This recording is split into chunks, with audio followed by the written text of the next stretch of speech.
Hey everybody, and welcome to Q&A Wednesday, where I answer the questions that you have about your health and fitness goals. Now, yes, I know, working on a new setup. We moved. Don't really have a studio yet, so working on setting that up. But I definitely wanted to jump in here because it's been a little while. I want to talk a little bit about malnutrition. Now, I know you're thinking, what are you talking about? Why is that something we even need to discuss?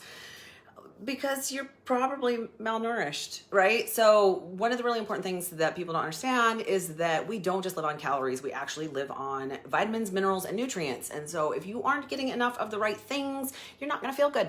So we're gonna talk really quickly a little bit about what that means, what we're talking about when it comes to malnutrition, what that means today versus what it did, 70 years ago. How things have changed, what we're looking for, and why that's so important. So let's kind of define malnutrition, first of all, because again, a lot of people think, well, I'm getting plenty of food, but that does not guarantee that you're getting enough of the right kinds of food. Not only that, your body needs certain minerals and vitamins in order to be optimal. So we're really kind of talking about optimal living.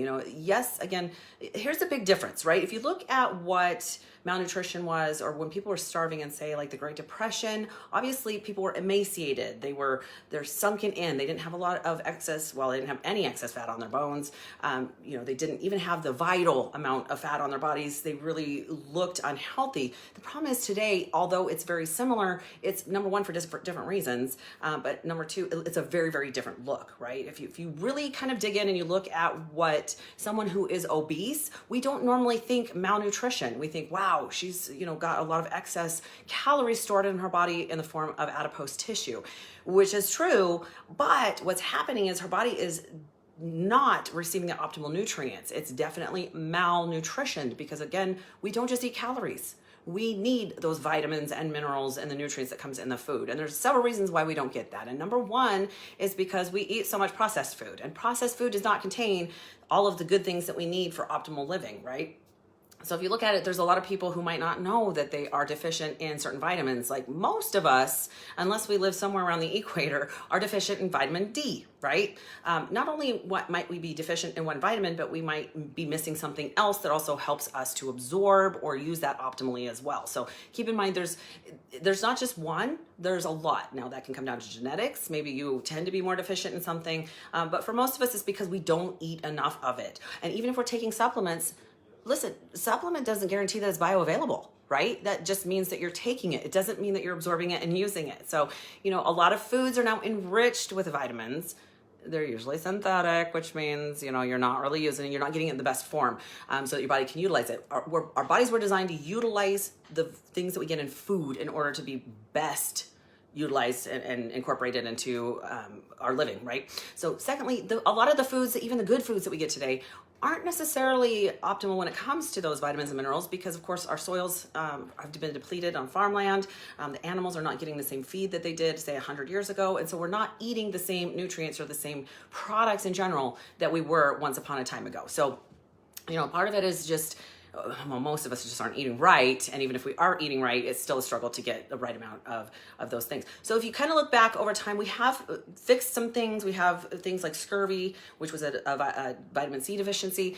Those things have been cured to an extent because, of course, they found ways to make sure that even the poorest of the poor, the people who really struggle, that are in poverty, tend to at least get those things through some of the basic foods. But there's still a lot of things that we don't necessarily talk about when it comes to what vitamin deficiency can cause, which can, anything from illness and disease to fatigue. There's I'm checking my notes because I always do that. Cravings, if you're craving certain things, I always tell people if you're craving chocolate, you might want to check to see what your magnesium levels are like. So, things are depression, mental illness. A lot of those things come not just because we're predisposed to that with our genetics, but also because we are not getting the amount of nutrients that we really truly need. So, are you malnutritioned? Well, first of all, there's a couple steps that you could probably do to figure it out. Number one, are you eating enough fresh whole food, right? Are you eating vegetables? I hear all the time, I don't like vegetables. I'm like, well, first of all, that's because you don't know how to cook them right, because there's ways so that they taste good. But it's also because you've actually trained your taste buds to not enjoy the natural sweetness of some of those vegetables.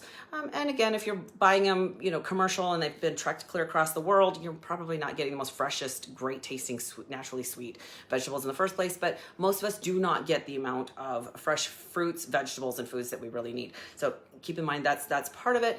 But then also, of course, are you getting optimal when it comes to that?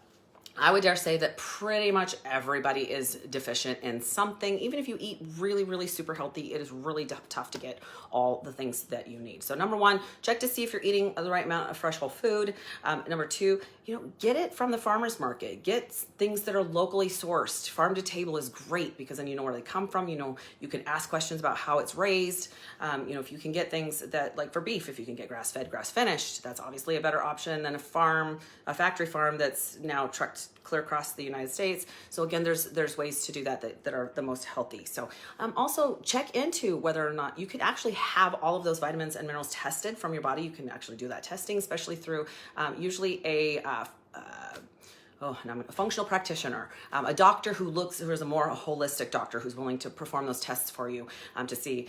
Sometimes a nutritionist or registered dietitian does have the availability or the option of doing some of those lab work for you, but do some research, see if you can find somebody who is extremely experienced in that. Not a bad idea, right? To try and figure out what you need, and everybody's gonna be different. So just because your friend next door is always deficient on iron does not mean that you will be too. Everybody's different depending on what their genes are. So keep that in mind. And then of course, do your best to eat optimally, eat enough. There is a big difference. I find a lot of people think, well, if I eat less, I'm going to lose weight. Okay. If you eat less crap, yes, you're going to do better. But I find that when I'm eating a good amount of food, you guys, I eat like 2,400 calories a day.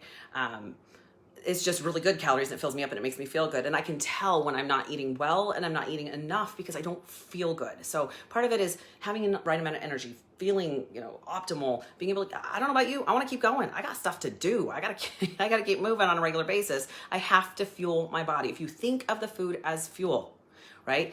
It has to make the car go. It has to make your vehicle go. And that's part of it is, again, we want to avoid disease. We want to be optimal, especially with what we're dealing with COVID. We've got to make sure that we're eating right to support our immune system and be as optimal, as healthy as we possibly can. So I don't know. Are you malnutritioned? You tell me.